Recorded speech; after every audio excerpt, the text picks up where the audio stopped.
Ang mabuting balita ng Panginoon ayon kay San Mateo.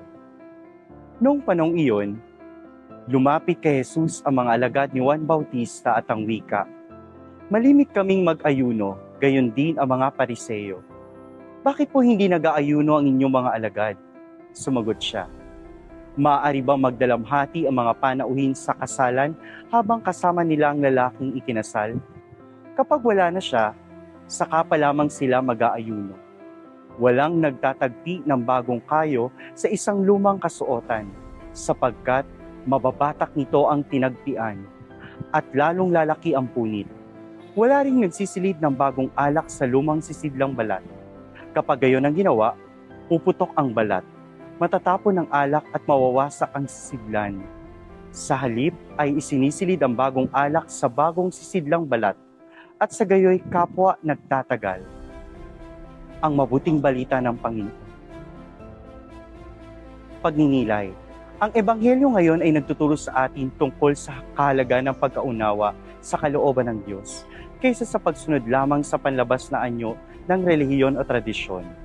Ang pag-aayuno ay mahalaga, ngunit kailangan gawin ito sa tamang panahon at may tamang puso. Ipinapakita ni Jesus na ang presensya niya ay panahon ng kagalakan at hindi ng pagdadalamhati. Gaya ng bagong alak na nangangailangan ng bagong sisidlan, ganon din ang bagong buhay na hatid ni Jesus. Kailangan itong tanggapin sa isang pusong handang magbago, handang tumanggap ng bagong biyaya at bukas sa panibagong pananaw. Pinapaalalahanan tayong huwag manatili sa luma o saradong pananaw. Sa halip, tanggapin natin ang pagbabago sapagkat sa Diyos, laging may panibagong simula. Manalangin po tayo. Panginoon, salamat sa iyong salita na nagbibigay ng liwanag at pag-asa. Tulungan mo akong laging makita ang tamang panahon para sa lahat ng bagay. Buksan mo ang aking puso sa mga bagong bagay na nais mong ituro sa akin. Gawin mo akong tulad ng bagong sisidlan, handang tumanggap ng iyong bagong alak ng pag-ibig, pag-unawa at pananampalataya.